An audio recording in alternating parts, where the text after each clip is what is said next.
I remind you, 25% of all tumors in the world are initiated by the actions of a viral genome. And I can tell you how happy I am to see Jim DeCaprio here, who's a member of the faculty at Dana-Farber and Harvard Medical School, and who is going to tell you a story about a virus that causes reasonably uncommon, but almost completely lethal skin cancer, called Merkel syndrome. Jimmy. Thank you, David. Thank you, Tyler. My pleasure. I first want to acknowledge many of the people that have helped me. My lab, some excellent clinicians at Dana-Farber and Brigham Women's Cancer Center, as well as collaborators both here and further away, and some funding sources, mostly through the NIH as well as Dana-Farber funding. So briefly, there are 7 viruses that are known to contribute to human cancer.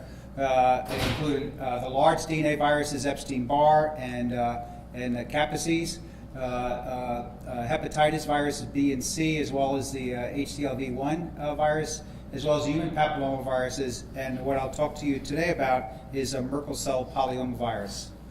So here is Merkel cell carcinoma. It's a picture of a Merkel cell carcinoma, and it has many of the features about it. It's a skin cancer. It's relatively rare, about 1,600 new cases per year in the United States. In comparison, melanoma has 76,000. But this is more lethal than melanoma, so about 40% of new cases of Merkel cancer will have died in about 2 years' time. Very aggressive, very highly metastatic. Typically it occurs in advanced stage folks who have had lots of UV and sun exposure, but then also in immunocompromised situations. And like any cancer, of course, there's exceptions to this. I've seen a 9-year-old girl and a 32-year-old woman with Merkel cell carcinoma who had none of these other real risk factors. So this is the cancer. So there are many questions even from that introduction into what is the role of the advanced stage immunosuppression and UV damage to Merkel cell carcinoma, and how can we do better, particularly for the patients with advanced or recurrent Merkel cell carcinoma that we really cannot treat effectively. So what is a Merkel cell? So here is 2 immunohistochemistry pictures of skin or hair follicle over here, and here's the epidermal layer. And at the basal layer of the epidermis, here's the dermis down here, you can see these 2 cells that are stained with cytokeratin 20.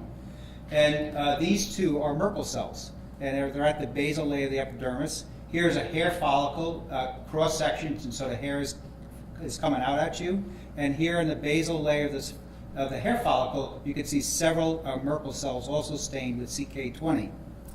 And a Merkel cell is actually a terminally differentiated light touch or gentle touch receptor. There's some very recent papers in Cell and Nature actually describing some of the key factors that are required for this to sense light touch or light pressure, and how the signal then is transmitted through these neurotransmitters to afferent nerves to give you the gentle touch sensation.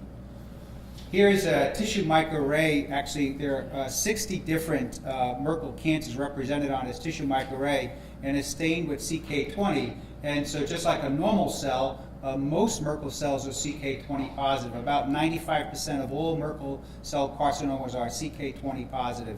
And this is a distinguishing feature for this neuroendocrine tumor that often presents on the skin, but also can metastasize. So a big question in the field for Merkel cell carcinoma is, what is the cell of origin? So the Merkel cell itself, as I said, it's a post-mitotic, terminally differentiated cell, yet here we have a highly proliferative cancer with a lot of the histology and electron microscopy and gene expression features of a Merkel cell. So where did this thing come from? So, and that's an unanswered question.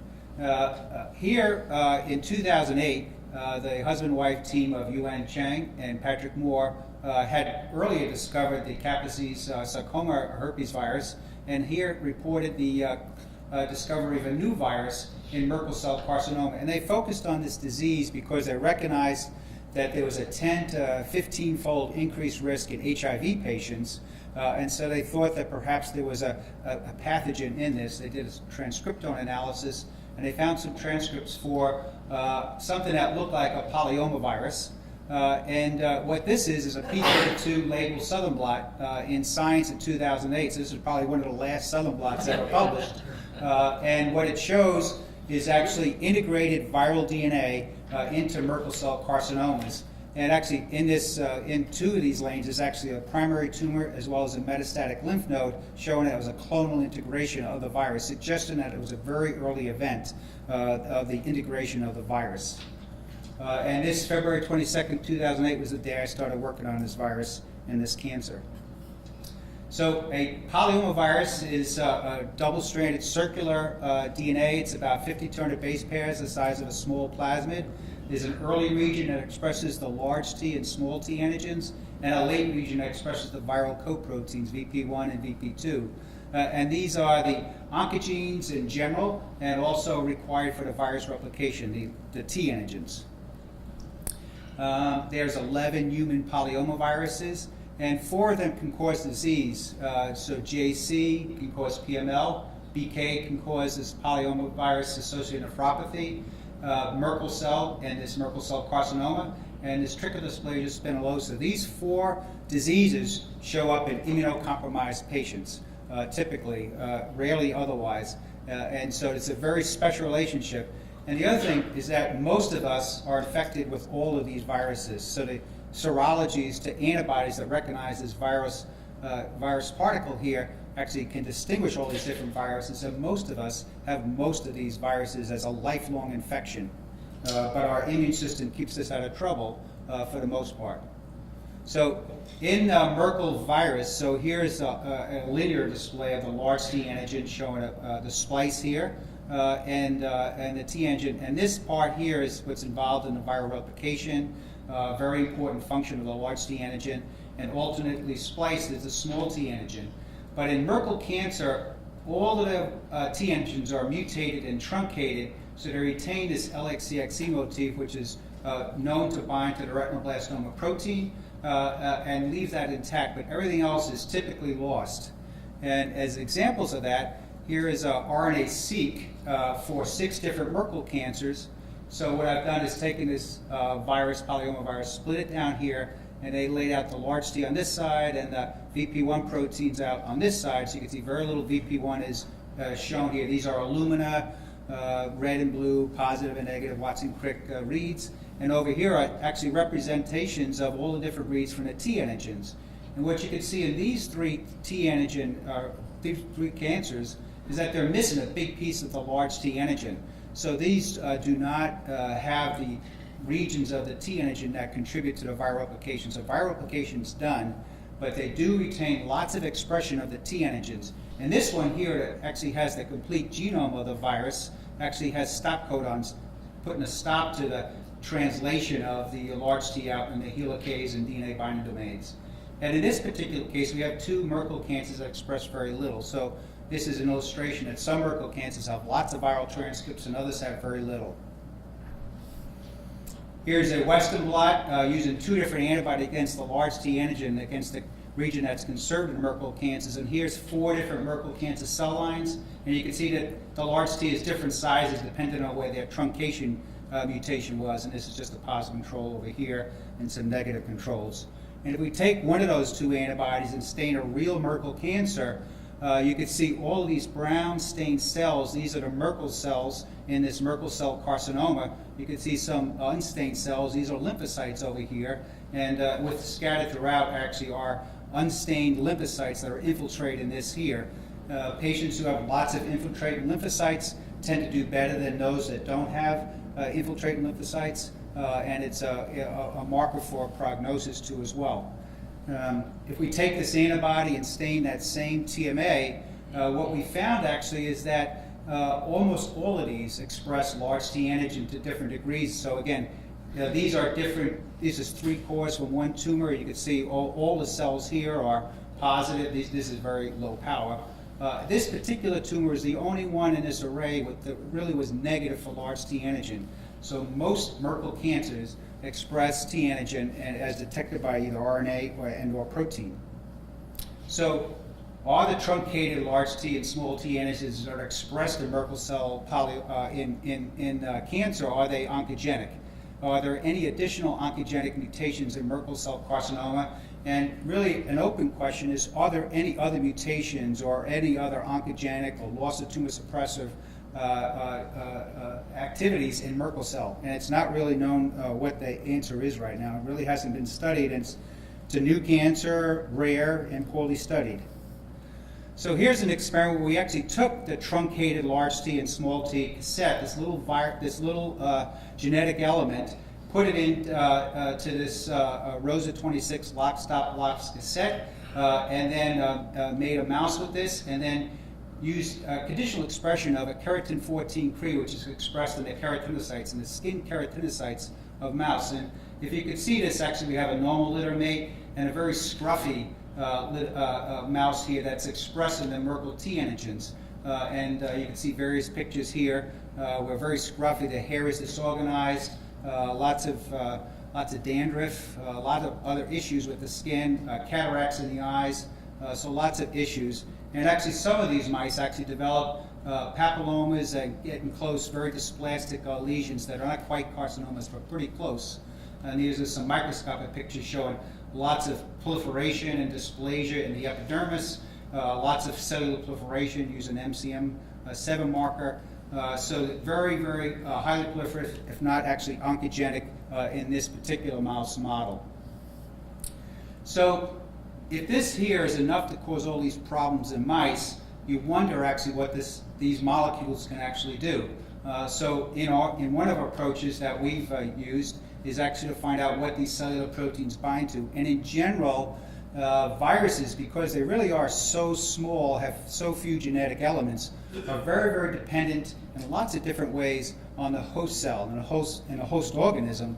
And they just tend to pick the right things that can really create havoc in that host, but enough actually to avoid the immune system. And so we asked in this particular experiment, what does these T antigens bind to? And we used mass spectroscopy to find out what it bound to. And this is a cartoon showing what we found. So we found, as expected, the large T antigen could bind to RB, and as it turns out, it binds RB particularly well. Some other groups have actually looked at the affinity of this T antigen for RB, and it's quite high. But the big surprise in our experiment was that the small T actually bound to this very large 15-component complex known as the TRAP complex. Some people call it the TIP60 complex, other people call it the P400, and the yeast group calls it NuA4. This is actually a cartoon of the NuA4 yeast complex.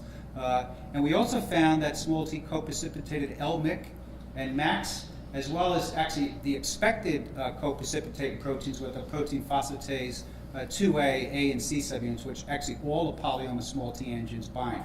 But this all was a complete shock and surprise and unexpected result. So here's one piece of data on this.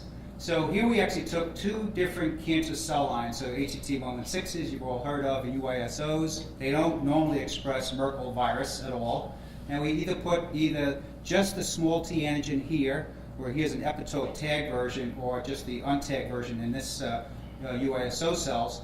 And we performed an immunosuppression for MAX. Okay, so MAX is a MIC-MAX heterodimer partner. MAX can also bind to MAD. So here's IP for MAX. Here we co-precipitate one of the MAD proteins, MMT, just does it fine. Actually, SYN3 is also an associated protein of the MAD proteins. But then we also co-precipitate the small t, whether it's got a tag on it or not. And then MAX can bind to C-MYC. So you can see in the HET116s, in this lane 1, MAX co-precipitates C-MYC. And then these cells also express some L-MYC and they bring it down. But if we put small t into the cell, what happens to MAX?